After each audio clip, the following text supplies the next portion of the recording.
Hania Amir. So that name might ring a bell, right? Bollywood fans, social media followers. Definitely. She's quite prominent. But recently, her Instagram account, along with others like Mahira Khan, Ali Zafar, suddenly just vanished for users in India.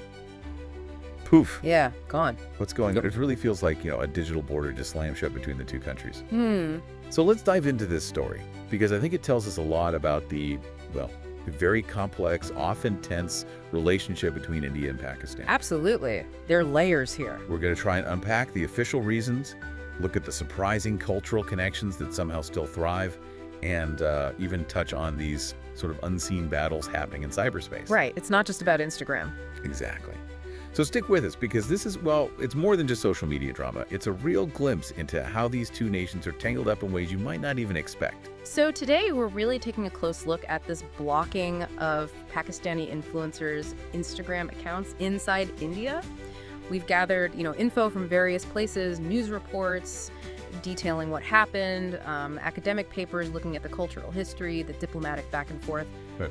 Our goal is basically to understand the immediate why behind this block, and then sort of zoom out and place it in that larger picture of India-Pakistan relations, which, as you said, is often pretty turbulent. And for you listening in, think of this as your quick, thorough briefing. We get it. You want the aha moments without getting buried in detail. Yeah, cut through the noise. We'll guide you through the key stuff, connect the dots, so you can really grasp why this matters. So let's get right into it. What exactly happened with those Instagram accounts? Okay, so on May 1st, 2025, people in India trying to pull up the profiles of Hania, Amir, Mahira Khan, Ali Zafar. They got this message. It said, "Account not available in India. This is because we complied with a legal request to restrict this content." Pretty blunt. Wow, okay. Complied with a legal request. And you mentioned this wasn't totally out of the blue. There was something with YouTube before this. That's right. Just before this, actually earlier in the month, 16 Pakistani YouTube channels got blocked in India too. Same kind of restrictions. 16 channels. That's quite a few. What was the official reason given for that block?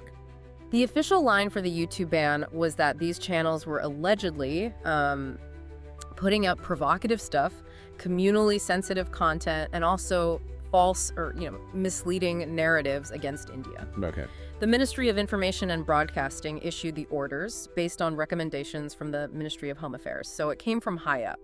And is there a direct, officially confirmed link between blocking those YouTube channels and then these Instagram accounts? Or is it just timing? Well, there hasn't been an official statement saying, yes, these two things are directly connected, but news reports strongly suggest the Instagram action is related to that terrible terrorist attack in Pahalgam, Jammu, and Kashmir on April 22nd.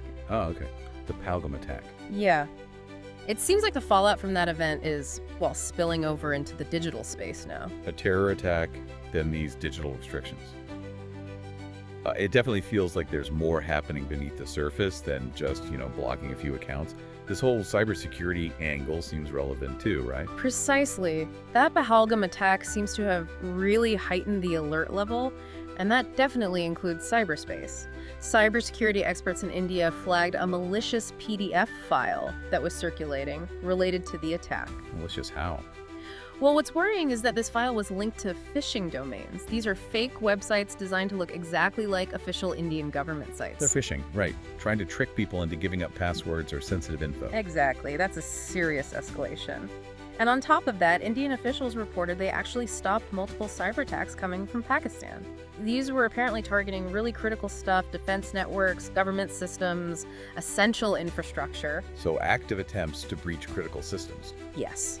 It's not just about disruption. It could be about intelligence gathering or causing real chaos. And we also heard about hacking claims going the other way too, didn't we? It wasn't just one-sided. No, it seems to cut both ways. Groups calling themselves India Cyber Force claimed they'd managed to hack into databases in Pakistan government and private sector ones. And at the same time, a group based in Pakistan, Team Insane PK, reportedly hacked the website of an Indian Army nursing college. They left a message behind. So it shows these digital actions are both disruptive and kind of symbolic. It really is like a shadow war playing out online. Oh. What do the cybersecurity folks make of all this tit-for-tat cyber stuff? Well, the experts increasingly see these cyber attacks not just as technical hacks, but as extensions of geopolitical strategy. They're tools. Tools for what? Tools used to erode public trust, create instability, especially when tensions are already high, like after an attack. And another piece of this is social media manipulation using bots, automated accounts, often as part of coordinated campaigns to push certain narratives and deepen those existing divisions. So we're seeing this digital friction really mirroring the traditional political tensions. But what's so fascinating and maybe a bit hopeful is that despite all this conflict, these really strong cultural bonds between India and Pakistan just seem to persist. There's this whole other layer. That's such a crucial point. Despite the politics, the history of conflict, these digital skirmishes we're seeing now, the fundamental reality is a shared history, a shared culture.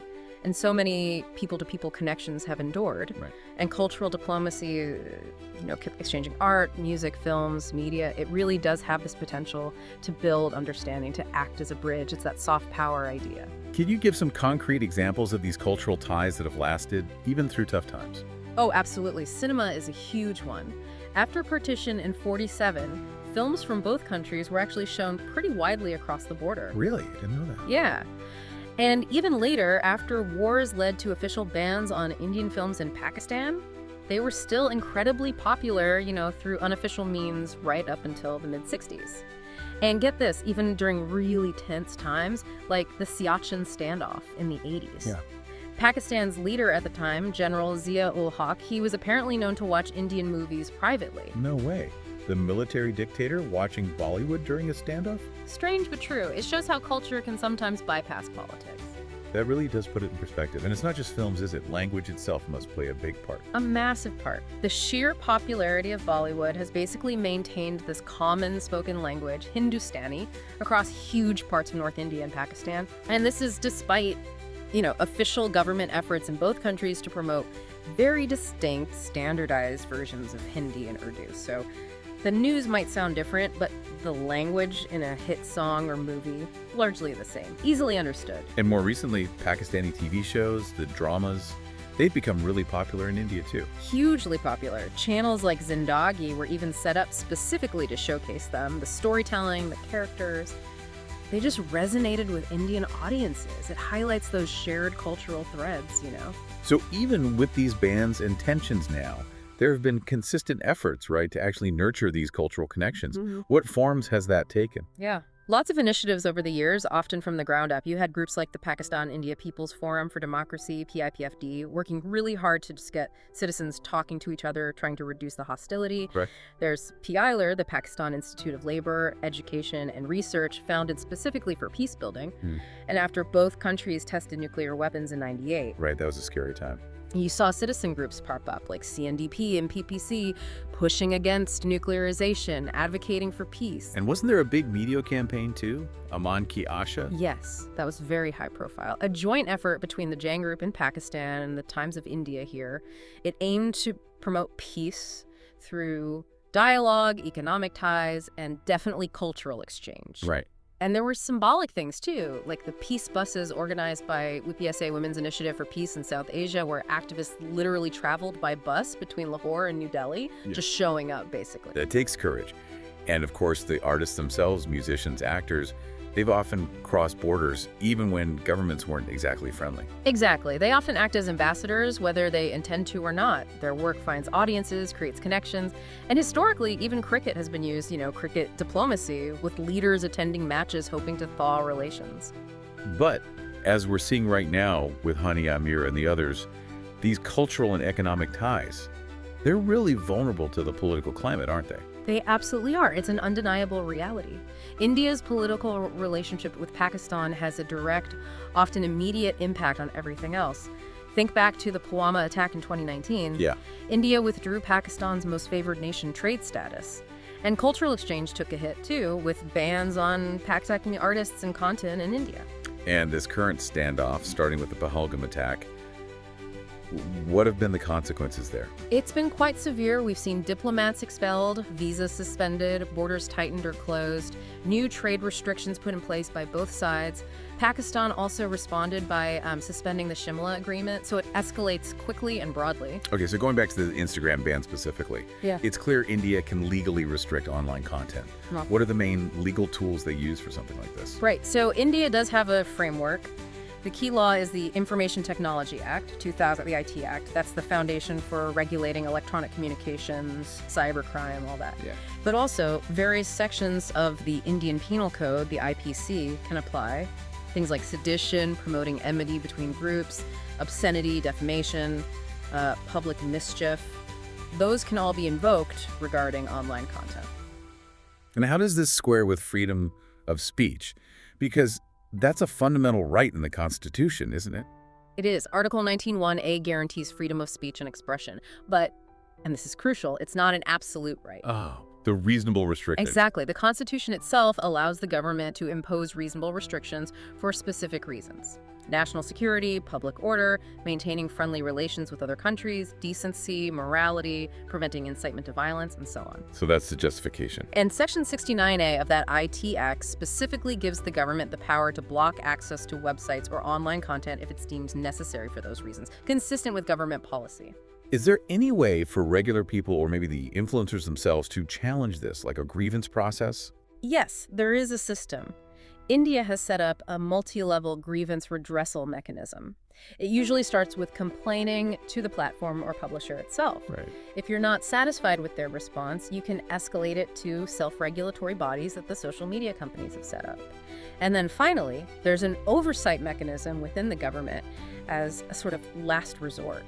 It really feels like social media itself has become, I don't know, another front line in this whole complex India-Pakistan relationship, almost like the platforms are being weaponized. That's a really good way to put it. Weaponized. Social media has become a major tool in this dynamic, used by all sorts of actors, state, non-state, to shape narratives, to influence how people think and feel on both sides. You saw that after Pulwama, right? Yeah. With all the images and conflicting stories flying around. Exactly. The flood of unverified, often horrific images and completely contradictory accounts really showed the power and the danger of this stuff. And yes, there's a growing understanding that governments themselves can, and likely do, use these platforms strategically to push their narratives and serve their own interests. So for all of us just scrolling through our feeds, what's the big takeaway here in this kind of environment? I think it just hammers home how crucial media literacy is, now more than ever. We all need to be much more critical consumers of what we see online. You mean like questioning sources? Questioning sources, being aware of fake news, understanding how algorithms might be showing you certain things, just being more actively aware of the potential for manipulation is vital. Okay, so let's try and pull this together. The blocking of Hania Amir's Instagram and the others, it's clearly not just some random tech issue. Not at all. It's a symptom, really, of these heightened political tensions boiling over into the digital world. Yeah. But as we've discussed, beneath all that friction, there's this incredibly resilient connection between the people of India and Pakistan. Deep roots. Yeah, built on shared culture, kept alive by these ongoing efforts, big and small, towards exchange and understanding. You know, the power of movies, the shared language, the peace activists. It all points to this desire for connection that seems to just keep pushing through the political barriers. And what's really fascinating, maybe a bit unsettling, is how individual people, influencers, actors, how their online presence can suddenly become a focal point in international disputes. Right. It makes you think, what does it really mean when an actor's Instagram becomes a point of friction between two nuclear-armed states? And looking ahead, as these digital borders seem to be getting more common, more solid, how is cultural exchange, how is that basic human understanding going to adapt? How does it survive in this landscape? That's a really powerful thought to end on. How do we maintain connection when digital walls go up? Something for all of us to chew on. Now, if you found this deep dive useful, if it helped you make sense of a complex situation, then please make sure you're subscribed to our channel. We do this regularly, unpacking the stories shaping our world, giving you the context you need. We try to connect the dots. Exactly. And lots of you watching probably aren't subscribed yet. So if you want more deep dives like this one, hit that subscribe button right now. Don't miss out. Join the community. Please do. We appreciate you tuning in, and we'll see you in the next deep dive.